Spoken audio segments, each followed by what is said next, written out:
ഇപ്പൊ ചായയാണോ കാപ്പിയാണോ മക്കൾക്ക് ഇഷ്ടം? അയ്യോ ഞങ്ങൾക്ക് ഇപ്പൊ ഒന്നും വേണ്ട. എന്നൊന്നും പറഞ്ഞാ പറ്റില്ല, എന്തെങ്കിലും ഒന്ന് കുടിച്ചേ പറ്റൂ. ചായയോ കാപ്പിയോ? എന്നാ പിന്നൊരു ചായ ആയിക്കോട്ടെ. എന്താ ഇത്? ഇതിനെ ഞങ്ങളിവിടെ ചായ എന്ന് പറയും. പട്ടണത്തിൽ എങ്ങനെയാ പറയുന്നതെന്ന് എനിക്കറിയത്തില്ല. ചിരിക്കണം. എന്താ? ഒരു വലിയ തമാശ പറഞ്ഞതല്ലേ, ചിരിക്കണമെങ്കിൽ ചിരിക്കാം. സാറിന് വിരോധമില്ലെങ്കിൽ ഒന്ന് ചിരിച്ചാ തിരക്കേടില്ല. മതിയോ? പോരാ, ഞാൻ പ്രതീക്ഷിച്ച അത്ര നന്നായില്ല. ചായ മതിയോ? ഓ ആയിക്കോട്ടെ. ഒരു ചായ കിട്ടുമോ?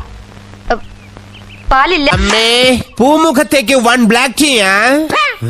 എന്റെ മോന് ചായപ്പൊടിന്റെ വെള്ളം പറയടാ തെണ്ടി. പഞ്ചസാര കഴിഞ്ഞിട്ട് 4 ദിവസമായി. പൂമുഖത്താരാടാ? നിന്റെ അച്ഛൻ വന്നിട്ടുണ്ടോ? അവന്റെ ഒരു പ്ലാസ്റ്റിക്. ഒരു ഫ്രീ ചായ ഇവന് കൊടുക്കും. പലഹാരത്തെ കുറിച്ച് എന്നെ ഓർമ്മിപ്പിച്ച സ്ഥിതിക്ക് എടുത്തോളൂ. 2 ബോണ്ട, ഒരു സവാളവട, ഒരു സുഖിയൻ. 3 ചായ കിട്ടോ? പിന്നെന്താ? പാല് ഞാൻ കുടിച്ചായിരുന്നേ. അങ്ങനെയാണെ പഞ്ചസാര